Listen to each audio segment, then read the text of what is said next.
Time to feed these hungry Steam Deck fans. Hello viewers, another beautiful day. Yep. Hope your five senses work, health and strength is good or excellent. Alright, so let's start off with Humble. So Humble has a Lego World Collides Humble bundle. You get Lego Marvel Superheroes, Jurassic World, Star Wars Force Awakening, Lego Movie 2 video game, Lego The Hobbit, Harry Potter Year 5 through 7, Harry Potter Year 1 through 14, Lego Ninjago movie, Marvel Superhero, and Lego The Movie video game, and DC Supervillains, Batman 3 Year Beyond, Marvel Avengers, Batman the video game, and let's see, Lego World Proton DB works on Steam Deck. The Incredibles works on works on our Steam Deck.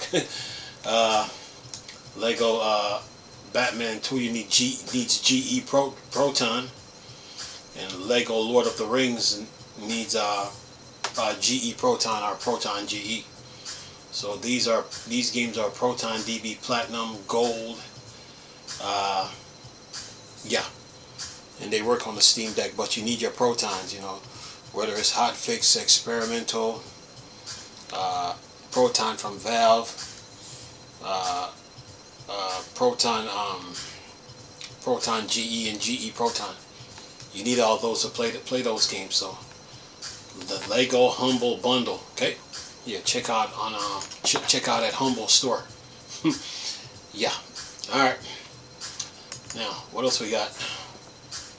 Speaking of Proton, told you updates are like this, rolling in on a day-by-day art.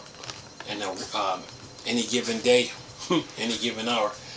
Okay, look, what do we got here? It says your Proton Experimental gets fixes for EA Launcher, Starfield Creation Kit, the finals, Valve update Proton Experimental to finish up July with some game fixes as a little treat, so you can play even more games on Steam Deck, Desktop, Linux, thanks to their work.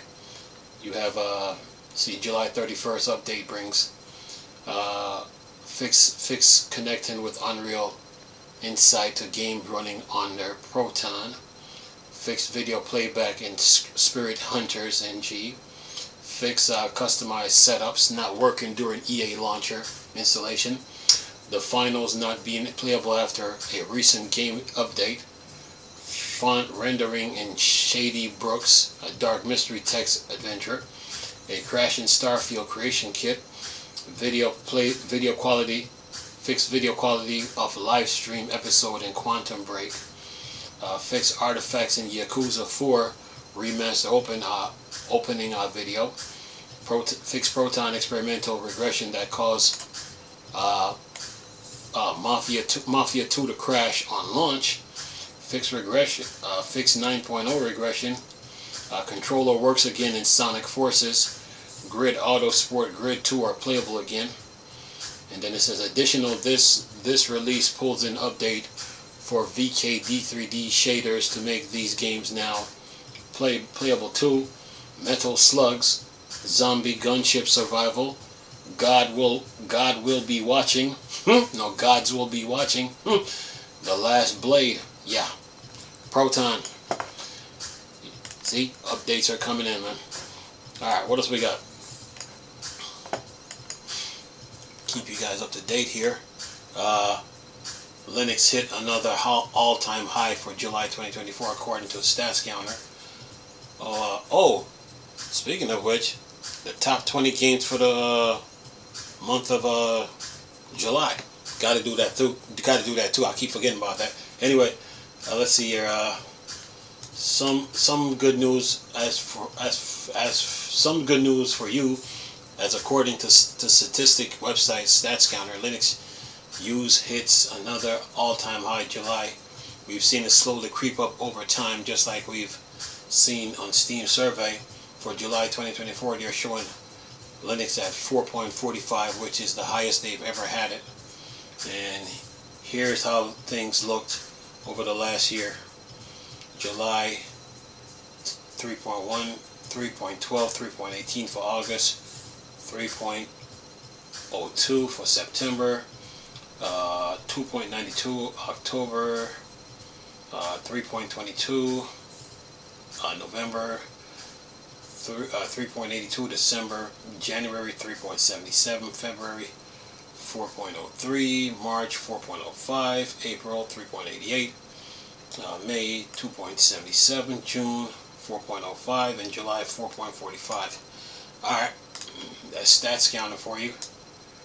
And it says, is this where we truly get to say it's the year of Linux on desktop? Not quite. It's only one measurement, and it comes with usual pitch of salt based on how they pull data with which they say is from more than 1.5 sites globally. Still, it's an interesting way to track it and still get great news. So Linux is growing as usual. Alright, now what else we got? Stop destroying video games petition heads to European Union. Okay. Says back in April 2024, I wrote about the Stop Killing Video Games initiative from Ross at Cursed Farms. Now it's heading to the European Union with the European Citizen Initiative. You can give you votes. Sorry, fellow Brits. Thanks to the Britics, we can get involved in this. If you're part of the European Union, though, you can now truly try to make your voice count. As a reminder on what it's all about from the ECI, the initiative called to require publishers to sell or license video games to consumers in the European Union or related features, assets sold for video games they operate, to leave said video games in functional playable state.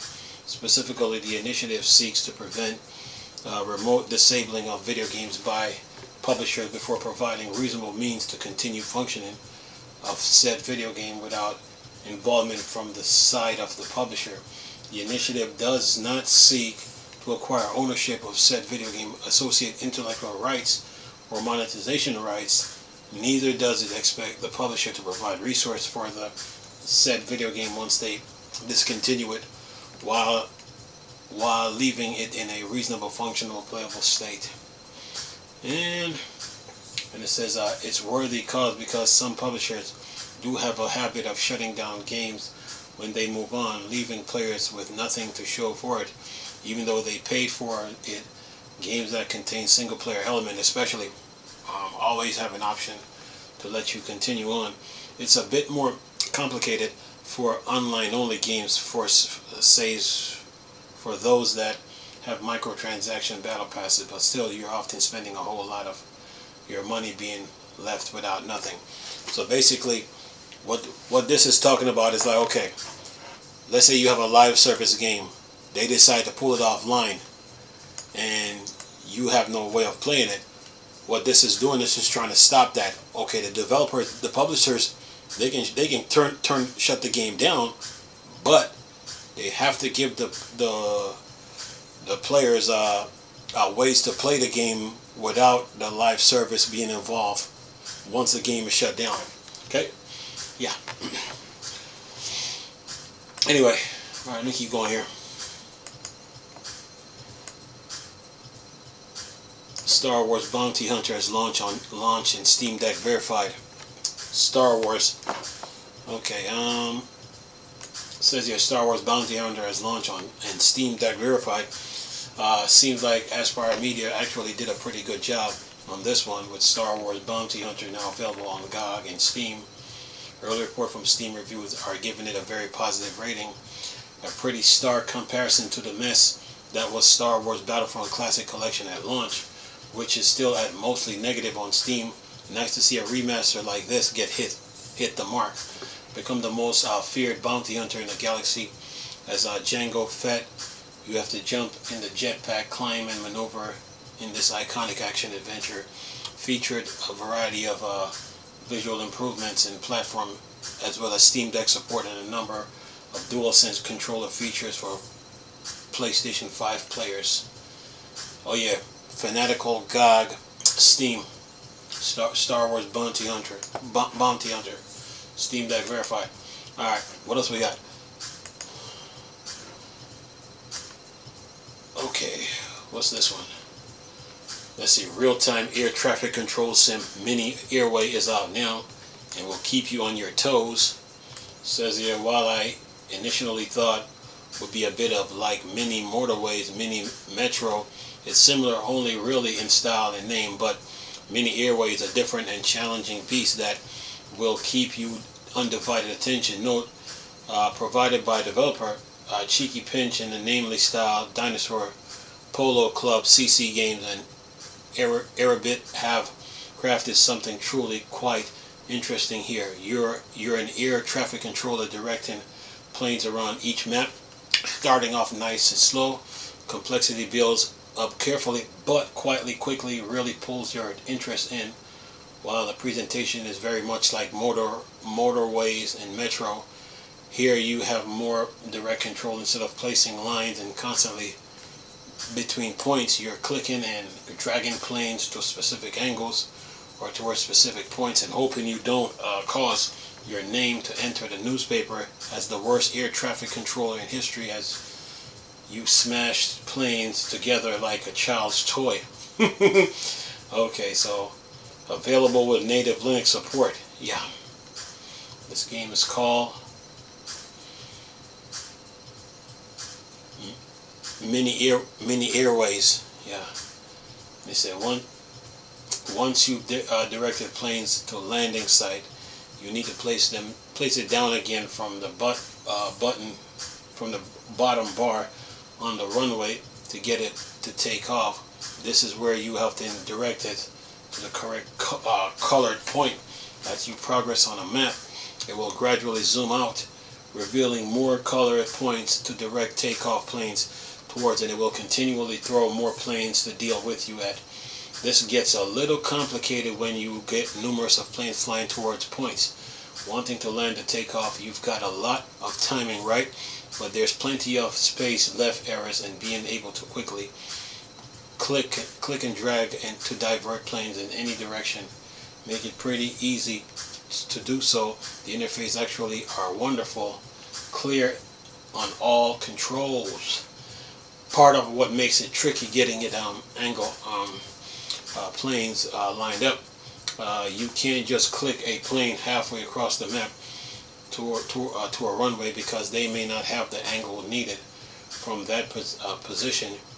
So you'll need to get them closer where they can swing around. Keep in mind you have a bunch of other planes flying around too, often being in each other's way. Alright. Yeah, mini airways. Alright, now keep moving here. Anything else? Fox Girl platformer Kitsune Tales is a true quality retro inspiring good time, out now. And so this is a platformer, and it's available on itch.io and Steam. It has native Linux support and works perfectly on Steam Deck. It's a platformer. It says here, Kitsune Tales from developer Kitsune Game is a platformer inspired by classics like Super Mario Brothers, steeped in Japanese mythology. It's well worth playing. Note, key provided by developer. You play as Yuzu, a Kinitsu fox lady, and it starts out very much like your traditional platformer. However, it's a whole lot of tricks and game mechanics that will just keep you playing and leave you wanting more. For starters, the voice acting is especially good. It's actually remind me of anime style voices, which I mean in the nicest possible way. As a big anime fan, the characters sound exactly as I would expected them to, and really does add nicely to the experience with cut scenes between certain levels and areas. It's really helped to make the game feel like this grand adventure. It just feels so much better than a lot of other platformers I've played, with a story that guides you through the friendship, love, jealousy quickly leads to betrayal. Like Mario, you get a sort of life system. Initially, you start off Kiritsu, the humanoid form, but if you get hit once, you will then be turned into a small fox. But you can break special squares to grab an orb to turn back into full Kitsune mode. Some areas actually need you to be a little fox too, so you can squeeze into some gaps. So if you want to collect everything, sometimes it's just pays to get hit. Alright, and this game is on itch.co and available on Steam. Yeah. Alright, classic platforming action set in a land inspired by Japanese mythology. Explore 5 elemental worlds, various haunted houses. Learn new elemental powers and use them to find secrets. An optional story. Use cute outfit to power up and stomp around by stealing a giant boot from enemies. Uncover reasons behind your childhood friend, jealousy, betrayal. Stomp on pangos to make them curl up into a ball. Pick them up and kick them around.